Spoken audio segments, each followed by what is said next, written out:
কিন্তু আফসোসের সাথে লক্ষ্য করা যাচ্ছে যুবকদের চরিত্রকে ধ্বংস করে দেওয়ার জন্য যে কয়েকটা হাতিয়ার আছে সবগুলো বাংলাদেশে আছে না নাই? ইয়াবা আছে না নাই? ফেন্সিডিল আছে না নাই? হিরোইন আছে না নাই? মারিজুয়ানা আছে না নাই? এই ফেন্সিডিল ইয়াবা আগে শুনতাম ইউনিভার্সিটির ছেলেরা খাইতো, এরপরে নাইমে আসলো কলেজে, এরপরে হাই স্কুলে, এখন প্রাইমারি ছেলেদের হাতেও ইয়াবা ঢুকছে। চিল্লা এখন ঠিক কিনা? দেশের যুব সমাজ আজকে কোথায়? পর্নোগ্রাফি, এক একটা মোবাইল এক একটা হিন্দি সিনেমার কারখানা। ইন্ডিয়ান নায়িকাদের কোমর দুলানো ডান্স আছে না নাই? স্মার্টফোন নিয়ে ছেলে স্মার্ট হয়, কিন্তু ঈমান, আখলাক, চরিত্র সব শেষ। অপরাজনীতি, রাজনীতির নামে মন্দ খারাপ প্রতিহিংসামূলক ছাত্র রাজনীতি, নেতারা এই যুবক ছেলেদেরকে ইউজ করে, ওর বিরুদ্ধে ও মার, তুই ওরে মার, ওনারা থাকে অন্য জায়গায়, আছে না নাই?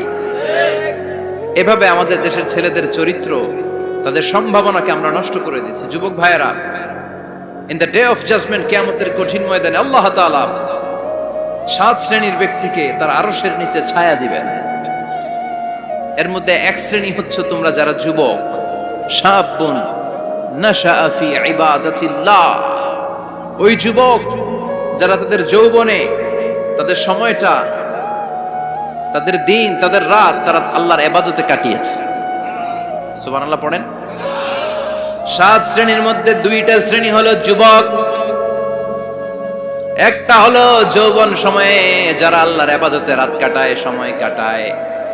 আর দ্বিতীয় ওই যুবক, যে যুবককে কোনো নারী অন্যায় কাজের, অন্যায় প্রেম করার পরকীয়ার অফার দেয়, ওই অফারকে ক্যান্সেল করে ওই যুবক বলে ইন্নী আখাফুল্লাহ, আমি এই পরকীয়ার দিকে যেতে পারি না, কারণ আমার অন্তরে ভয় আছে একজনের, তিনি কে? তার মানে প্রথম হচ্ছে এক যুবক, যেই যুবক তার যৌবনকালের সময়টা আল্লাহর ইবাদতে কাটায়। দ্বিতীয় হলো এমন যুবক পরকীয়ার অফার পেয়ে সে বলে আমি ভয় পাই একজনকে, তিনি কে? এজন্য যুবক, তোমার অন্তর আল্লাহর ভয় থাকতে হবে, তোমার সময়টা এমনি কাটানো যাবে না, ইবাদতে কাটাতে হবে, ঠিক কিনা?